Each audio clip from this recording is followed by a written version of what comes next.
Welcome back, pod people. In today's episode, my guest is Rico Dalsimer, a local filmmaker from right here in Pueblo, Colorado, who will hopefully be the first of many local filmmakers that I get to interview. Rico has a popular YouTube channel where he posts videos that he makes, and as well has participated in the Wake Up Pueblo Film Festival, where he made a 72-hour film, Dawn of the Friend. Welcome to the show, Rico. You sent me two videos that you were particularly proud of. One of them is Dawn of the Friend, which I'm definitely going to get into quite a bit.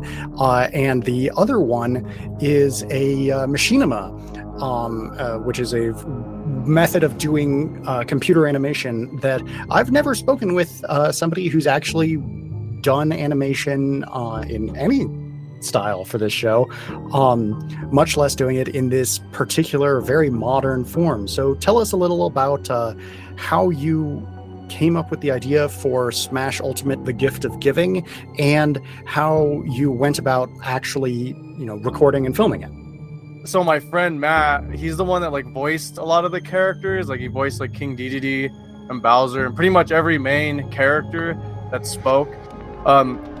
I don't know if you remember what Miiverse was, but it was a social media platform on the Wii U, and it was a cesspool because it was just a bunch of kids that didn't have any parental supervision at all, and they just could post whatever pretty much.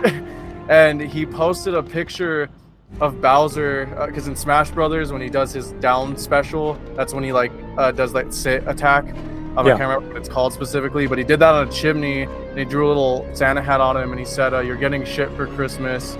And that's genuinely what sparked that idea. Is I just really I've always wanted to make that, but I just felt like I never had the tools for it. And so the crazy thing is so what I did to make everything happen was I emulated Super Smash Brothers.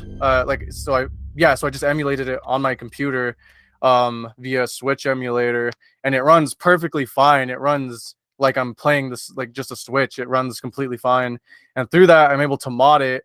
And because of that, I was able to get a mod that allows me to there's a camera mode when you pause the game, and it allowed me to go in and out of the free cam, or it just allowed me to extend the free cam, more than the game normally lets you. So you could go anywhere in any position you want. You could spin around the characters without any restrictions or anything like that.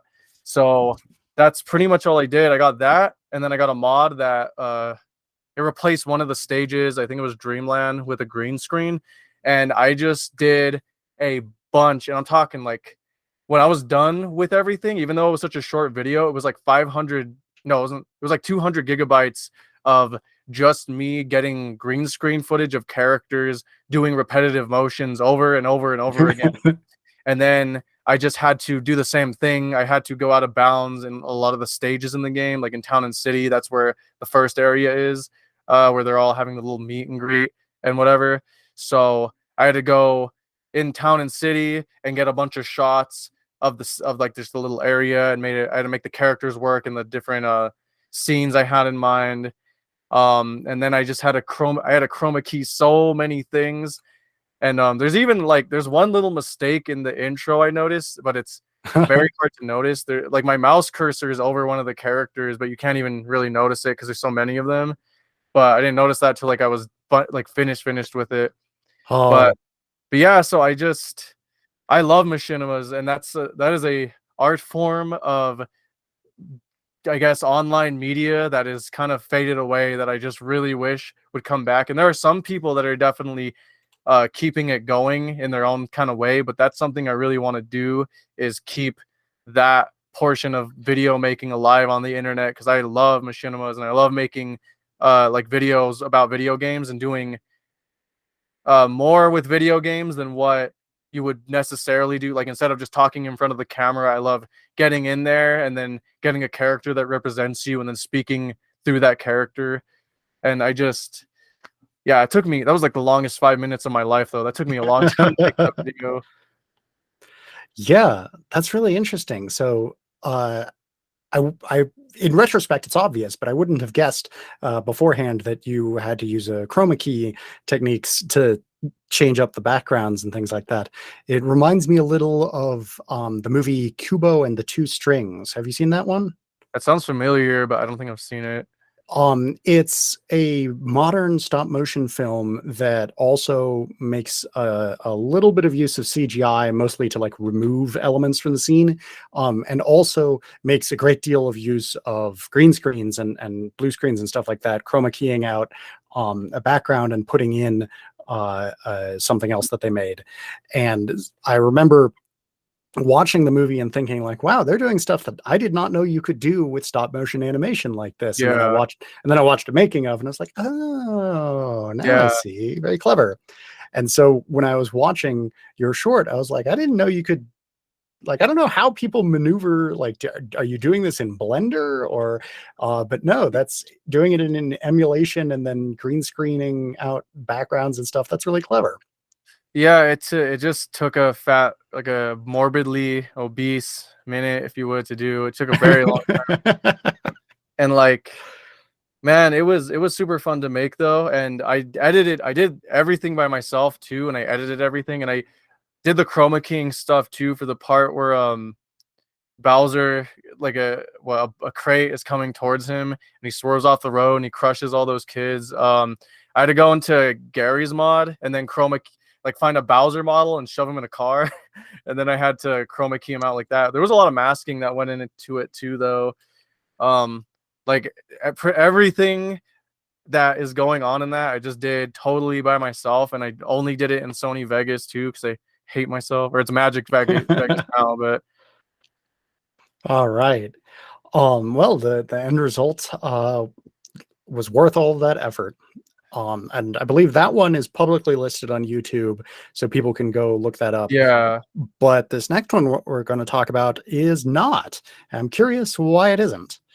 This is Dawn of the Friend, which is a 72-hour film that you made for the Wake Up Pueblo Film Fest, and that's a 72-hour film, for people who aren't familiar with the format, is and correct me if I'm getting any of the details here Yeah, wrong. for sure. You sign up as a team to make a movie, and you get told some specific requirements that the movie needs to meet, and then from the minute that you get told that, you have 72 hours to write, record, and edit the film, and then once the 72 hours is up, you have to stop working on it.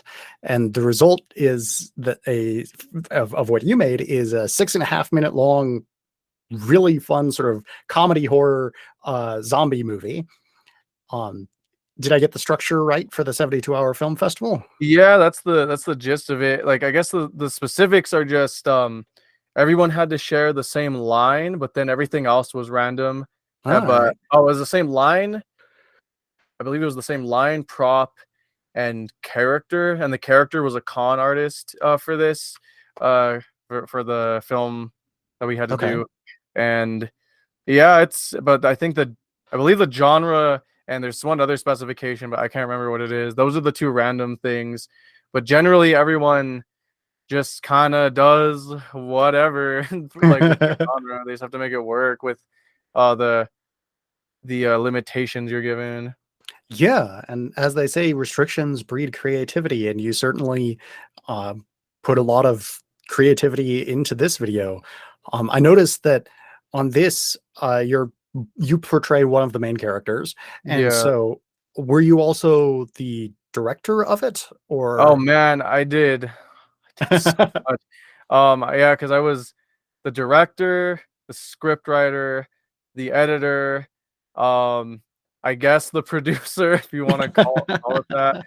And then yeah, so I just, and then an actor. So I was doing just a little bit of everything, honestly. And I usually, most of my skills are behind editing and the camera. So a lot of what I had to do was I would grab my friends that had no idea on like how to get shots that I wanted. So I would do the shot for them, and I would just tell them, just don't move, like just hold it like this and just don't move at all.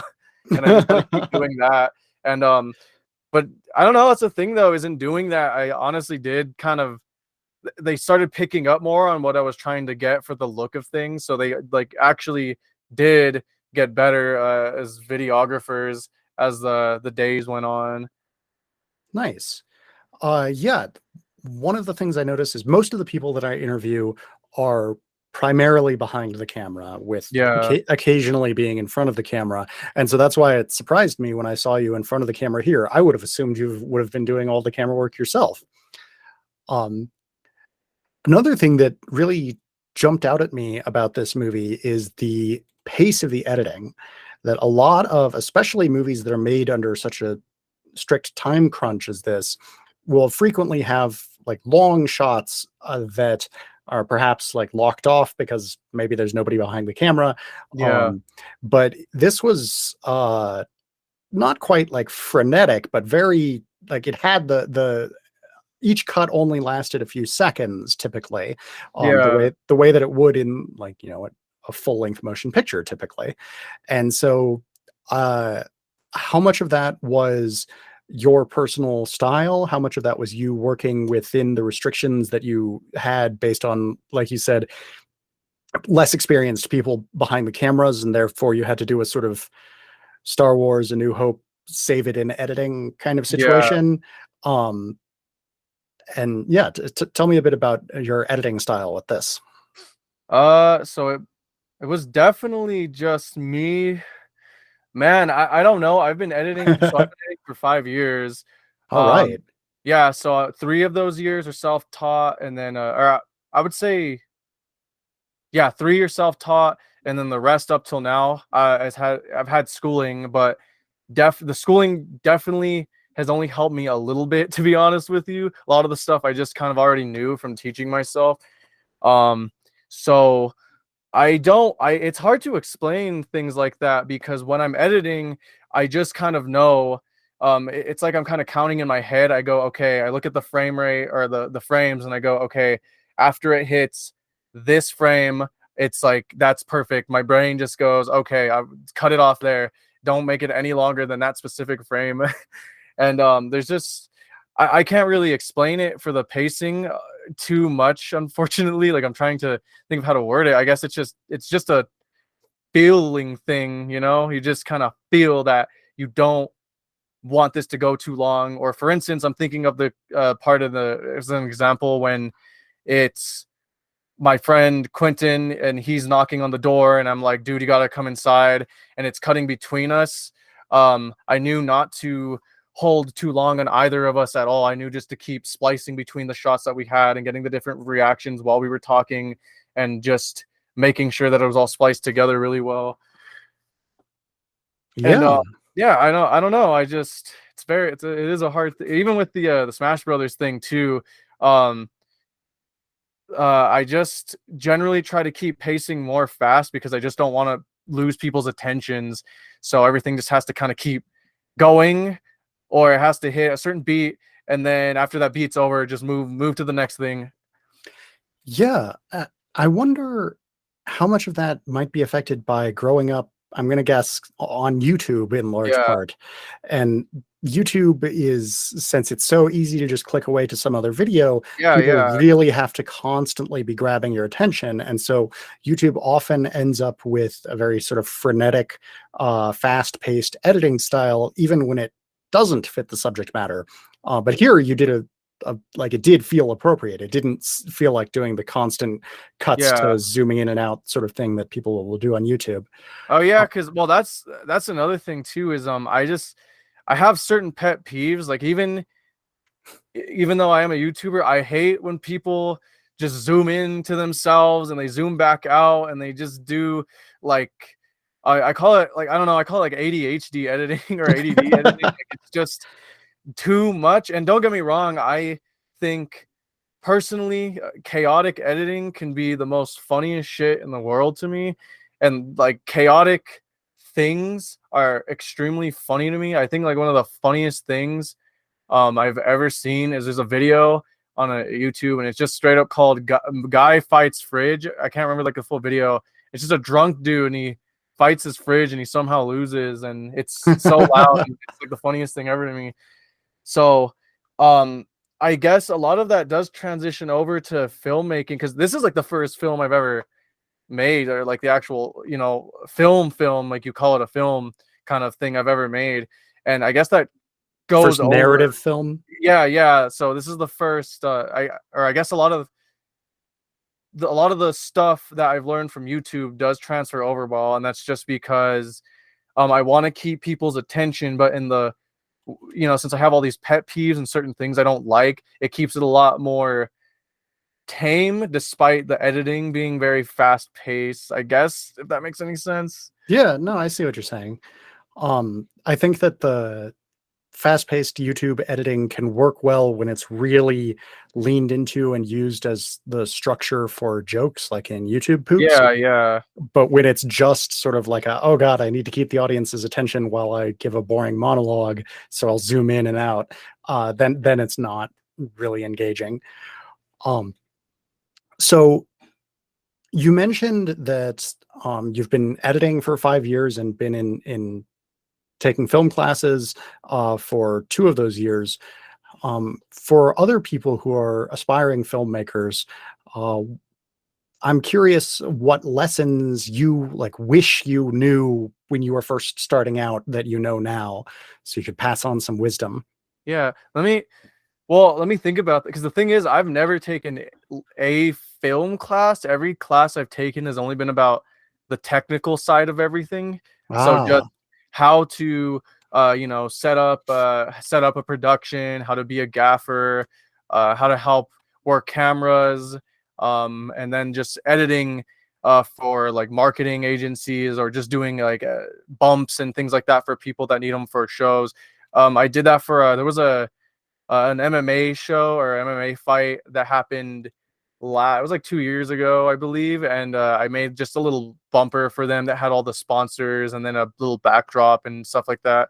So, I guess I guess the biggest thing I wish I learned right away was there's a lot of things actually. I think learning how to properly keyframe, that's like one of the biggest things uh that I wish I knew right away, because I remember when I first tried to edit, I was so flabbergasted with how to work keyframes and how to get them to properly follow things, because that's like a big thing I do on my channel, is like I make subtitles follow things, because that also helps with engagement. And I don't know, it just makes the video more fun when you just have text like following a character that's talking and stuff like that. I've always loved that.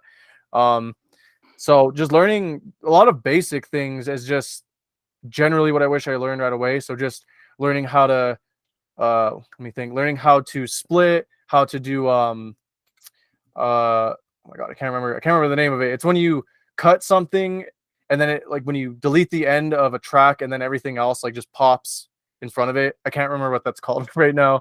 Um and then just general masking, basic skills like chroma keying, and then just learning the commands on your keyboard, and just learning like what exactly is going on with the software first and foremost. Because even though I'm self-taught, there's a lot of things I'm still learning with my software, and there are just I don't know, I'm just for instance, there's this, I can't even explain it. There's this thing that happens where if I drag a timeline and then I click too long, like I click and drag it up, then it shows me this window that shows the track under it and then the track like to the left of it. Like I can't explain what that is, and every time I try to look it up, I'm so confused. But just learning like very basic things helps out just in general. And actually, I had a fan once. They were like, I want to edit like you, but I have no idea how. So they just gave me like $100, and then so for a week I was just like helping them out with editing, and they were like very quickly learning what took me about, I want to say when I initially started editing, it took me like a month to get to where he was at, and he was already like very ahead of things.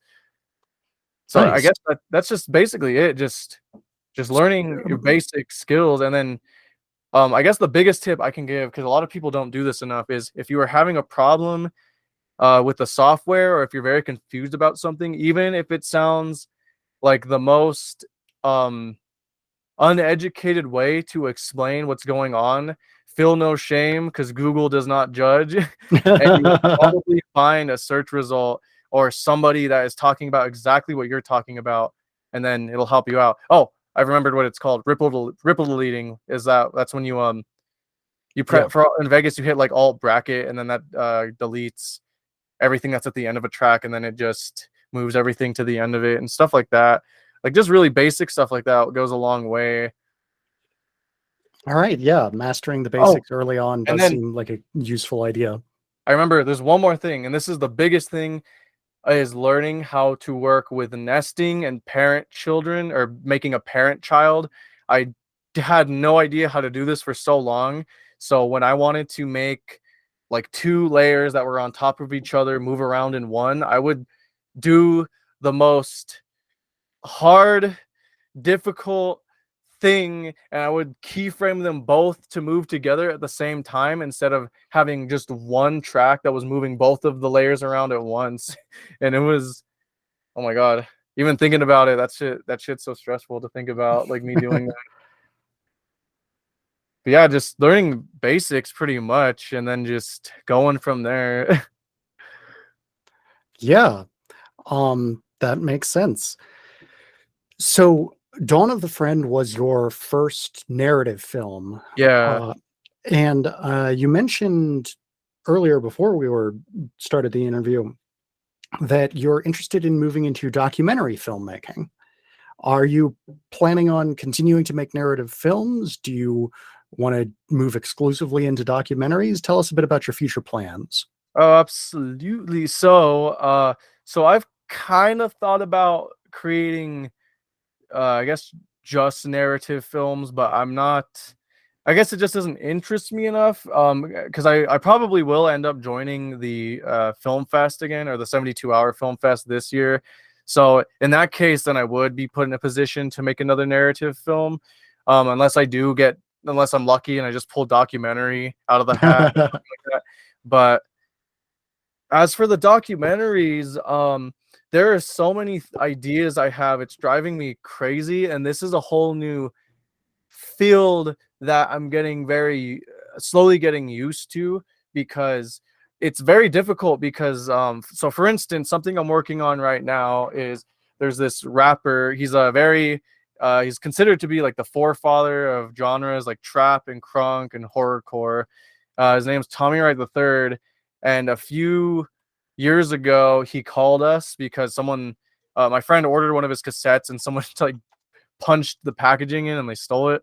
So he called us and he was like, what's going on?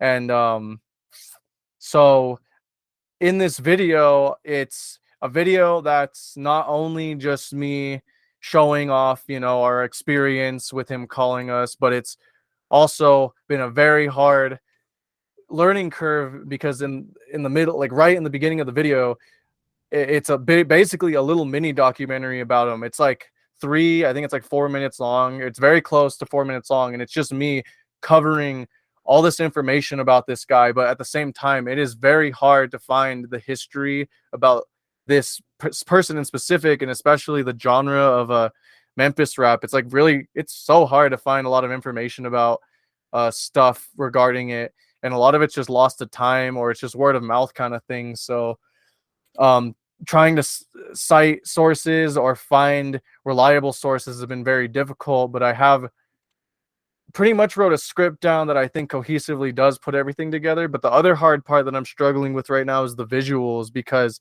with a documentary, I feel like unless you just have good, unless you're going around doing like guerrilla style interviews and things like that, it's hard to find a good visual style, or finding your own visual style is a bit difficult, because I know a little bit about motion graphics, but I'm not super savvy with it. Like I know how to animate and do things like that, but I'm trying to just make a cohesive, nice looking, interesting visual style for this middle section, and I think I am the more I mess with it, I have found something that I really like and that I'm doing. But yeah, so it's just been a big learning curve to do all this research and to make sure you're not missing one beat, because I mean, yeah, I'm sure there'll be one person that's like, oh, you got wrong, but trying to just find all these like fairly reliable sources has been a big learning curve, because once I thought I was done with the script, I found out like a bunch of more information from it was called like a Red Bull Music Academy article on him. And I found Oh, so much wow. information about him from there. So then I had to keep adding like a little bit more here and there to everything. Yeah, that's really interesting about scripting your documentaries, because like you said, so much of modern independent documentary filmmaking is that guerrilla style that you Yeah. said. So things like Channel 5 with Andrew Callahan. Yeah, exactly. And so that's I think you could really set yourself apart there if you make like slick uh scripted documentary films and independently, because I really don't see other people doing much of that in this sphere. No, for sure. And oh man, it's just a very time consuming thing. That's the other thing I'm realizing really fast is it's very time consuming, and a lot of it is because a lot of it is just downtime, and it's because I don't know what I'm trying to do exactly. And then a lot of it is just downloading like a bunch of video sources. I think I've spent probably 5 hours just downloading really old like concert videos from because I mentioned rappers like 3 6 Mafia in there and things like that. So just finding like really old footage of them having concerts, or I think I also mentioned I think Brother Lynch Hung, and then some other artists I mentioned, but there's not a lot of footage on them, so you have to just really dig through YouTube to find something hopefully on them that's just concert footage or something like that. Yeah. Um, And that's sorry, really and then there's because like you said, I have a few other ideas. There's one series I want to start where it's just me replaying games I played as a kid just to see if they're bad. Because like I feel like when you're a kid, you just really don't. You just play crap sometimes, and you don't actually realize if it's good, or if it is really good, you don't you don't have the emotional maturity to understand why it is good. So I've played through Fallout New Vegas recently, and I've been like writing a little script for that here and there, or I just voice like my thoughts at the time, and then I just need to go through them and organize them more, and then put them to paper. And then another one is this one is very interesting too. It's about the history of being able to kill kids in games. It's like a very interesting topic, because at a certain point it's just straight up you can't allow that, or your game is going to be adults only, and then that hurts the sales like tremendously, since it's not available to a wider audience. So it's just a very interesting thing going all the way back and looking at, way like games that allow you to do that without any restriction pretty much. yeah. Yeah, that adults only, or is it general audiences, is very much a thing in filmmaking as well, with like Yeah, if yeah, you get that R rating, that's really going to cut down on the number of people who are allowed to go see your movie. yeah. Yeah. Um, one thing that I meant to ask you earlier when we were talking about Dawn of the Friend, but it slipped my mind. So, in my from my point of view, one of the most important things in horror movies, especially, is getting the audience to have strong opinions about your characters, getting them to either like hate them and root for them to die, or love them and root for them to survive. And that's difficult enough in the best of circumstances. But Yeah. when you're making a short film and you have like 6 minutes to get the audience to care about your characters instead of an hour and a half, I can only imagine that it's much more difficult. So I'm curious what techniques you had in mind while making Dawn of the Friend to get the audience invested in the characters. Uh that's something I didn't even really think about that honestly, because I just kind of, hmm, I guess I just kind of, I was more focused on trying to make people laugh at the goofy situation that's going on rather than the characters themselves. So that's a very Okay. hard thing to talk about because I just didn't really think about the characters overall.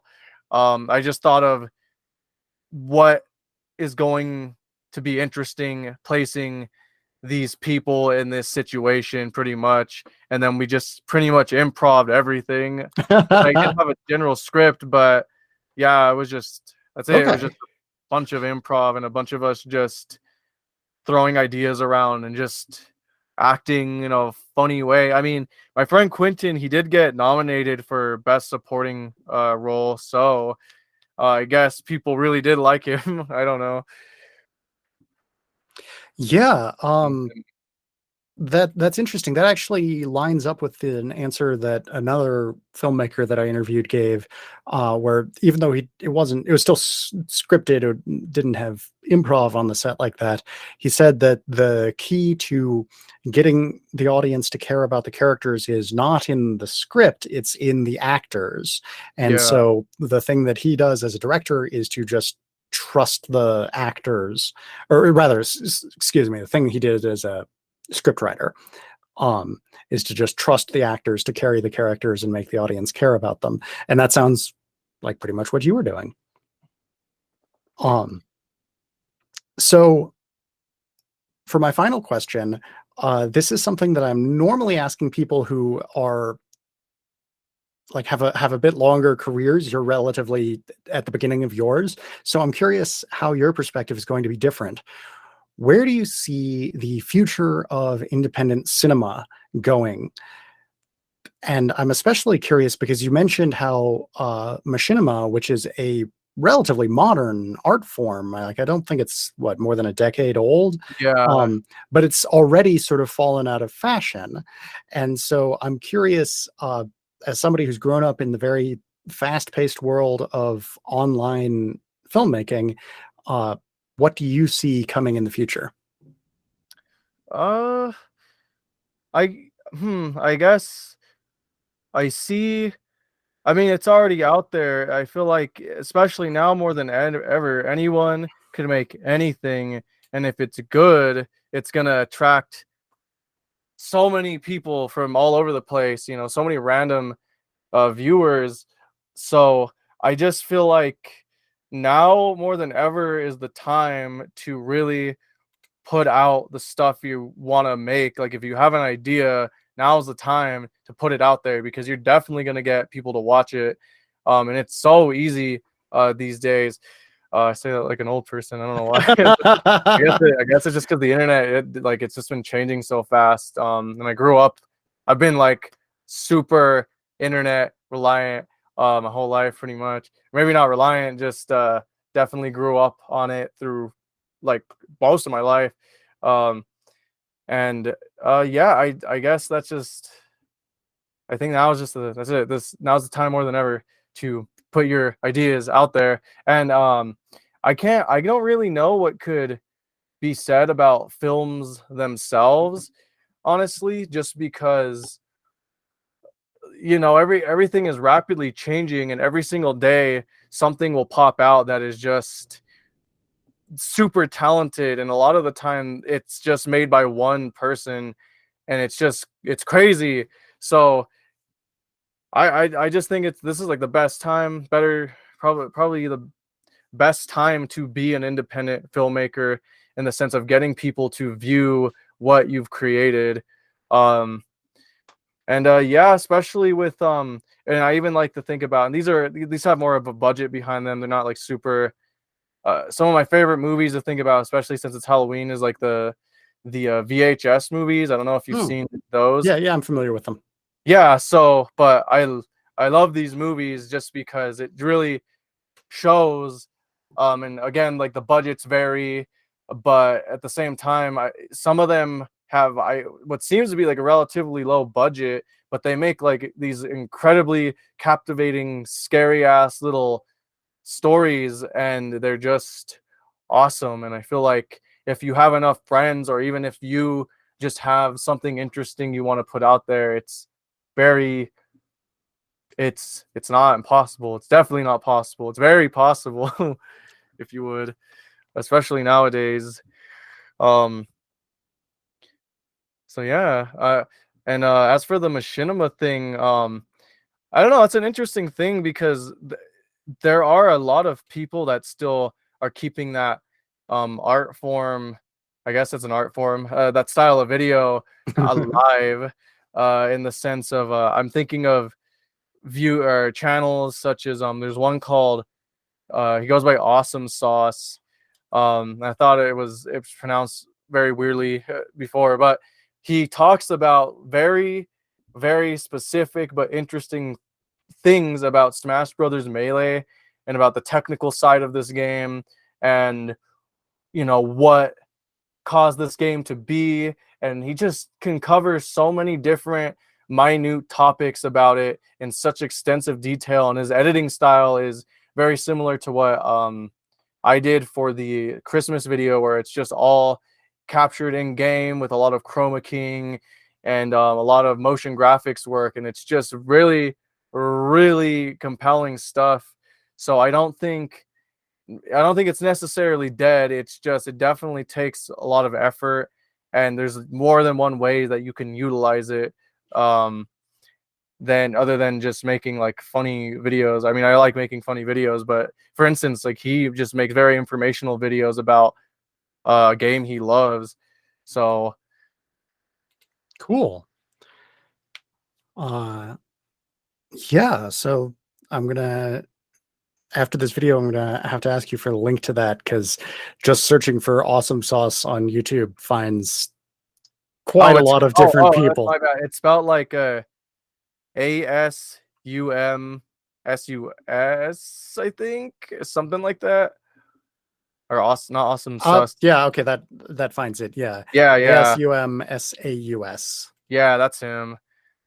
And yeah, he's a really big inspiration for me when it comes to wanting to keep that kind of style of video alive, especially since a lot of the videos I want to make as of lately that are in my backlist are having to do with Smash. For instance, there's one that's just me doing a a tier list of every single stage in the game, and there's a lot. There's like 145.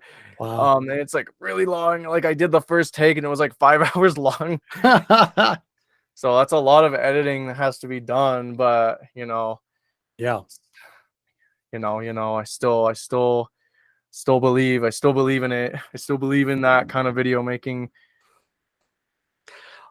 All right. Well, thank you so much for coming on and talking about your experiences and your plans for the future. Where can people find your work on the internet? So the biggest platform pretty much I just have is it's my YouTube channel, and that's just Durty D with a U instead of an I. And then there is my Instagram, which is Rico Pico, like REEKO period PEEKO. And then yeah, then there's my secondary channel, that's just where I post stuff that I've made for clients and stuff like that. And that's just my name, Rico Dalsimer. So that's all the places that you can find me.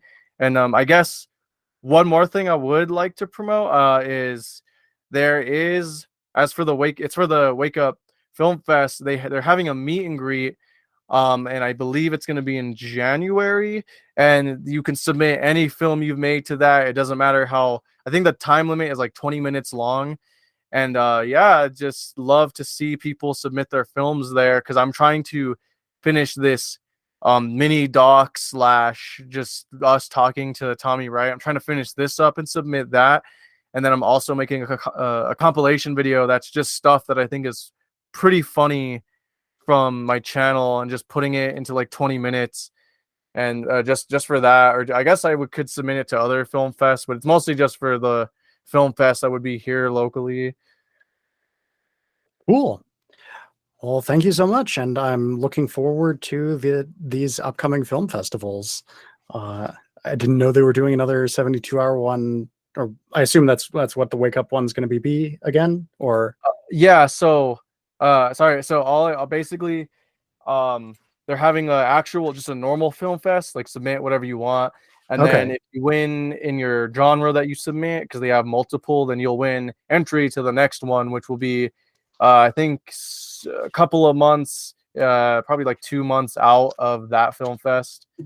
I believe I'm not entirely perfect or right, but I mean, no one's perfect, but I'm definitely not entirely right on that. But definitely check that out if you're interested.